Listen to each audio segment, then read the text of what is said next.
In case you were wondering if the forecast held up from my last video, I think this speaks for itself.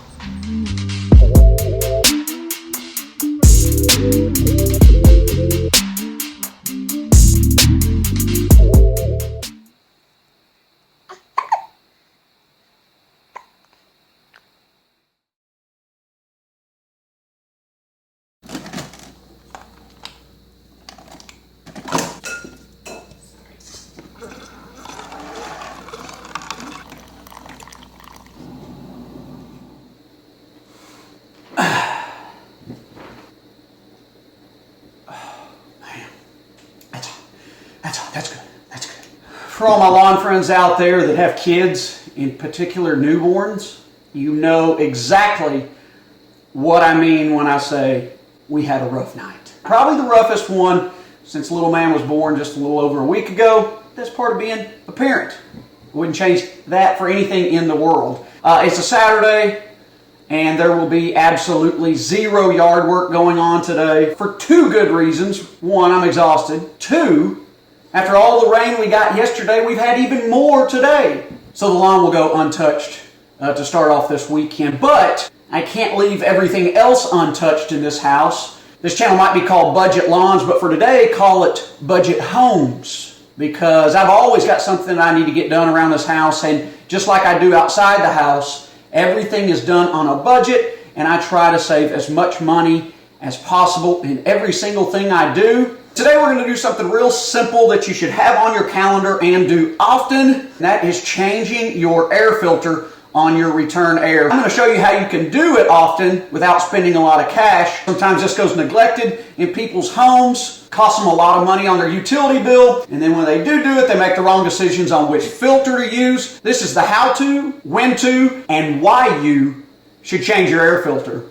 Before we even jump up on the step stool to change the air filter, let's talk about a couple things on your thermostat. First, I'm going to make sure my thermostat is in the off position. I don't want this kicking on or being on as I begin the process to change the filter. And secondly, you need to know your settings. Your settings are very important on your thermostat in helping you save money on your electric bill. In the summertime, your sweet spot somewhere around 78 degrees. Then in the wintertime for your heater, somewhere around 68. If you can do a good job at keeping your temperature set at those two settings, you're going to see a big difference when your bill comes in every month. My friends think I'm crazy for keeping it that warm in the summer and that cool in the winter, but I tell you what, I don't think I'm crazy when I've got more money in my back pocket. After we've got that turned off, next thing we're going to do is we need to know exactly what filter we need.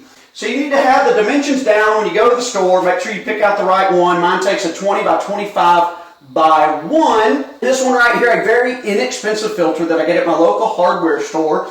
And I'll tell you why I choose this one. See how this is a much thinner, not quite as dense material? That's the one you want. Your first instinct may be go out and buy the super thick one, the nicest, most expensive one. Don't do that. Now when you get these more inexpensive ones, you will have to change them more often, but they're so cheap it doesn't really matter, and you're doing your system more good than you are bad. So just like a bunch of dog hair, dust, and other airborne materials can clog up the filter, if you're putting a super thick filter in your system, that makes it hard for air to pass through as well, so we want to prevent that as much as possible. Now that we know we've got the right filter in hand, let's change it. Next up, two little things here. I'm just going to unclip these guys, let the crate drop.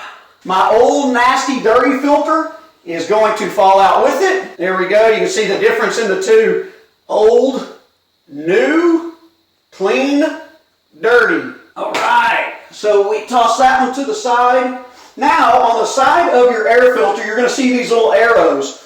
You want those arrows to be pointing in the up direction because that is the direction the air will be flowing. Make sure those arrows are pointing up. Insert it into your system. After it's inserted, all we have to do is shut the crate and lock it down, and we're done. It's that simple. So when it comes to how often you need to change your filter, do it once a month on the first of every month. When you're not spending much on filters like this, it's really not going to break the bank for you. If you don't need to do it every month, what I like to do is just set it for once a quarter. Every time the season changes, I change my air filter. Or if you want to do a little bit more often than that, just check it around the first of every month. And if it looks like it's getting filthy and need changed, go ahead and change it. If it doesn't, wait another month. This isn't set in stone on how often you need to do it. You just need to make sure you're doing it or you're wasting money on your electric bill. Alright, so we're not in the lawn today, we're in the home, but it doesn't matter what you're doing around your house, inside or out. You should be trying to save a little cash. That's what I'm trying to do. Next time on Budget Lawns, we'll be back out in the yard. We'll see y'all then. Can you see me? But this is the tricky part. Got it.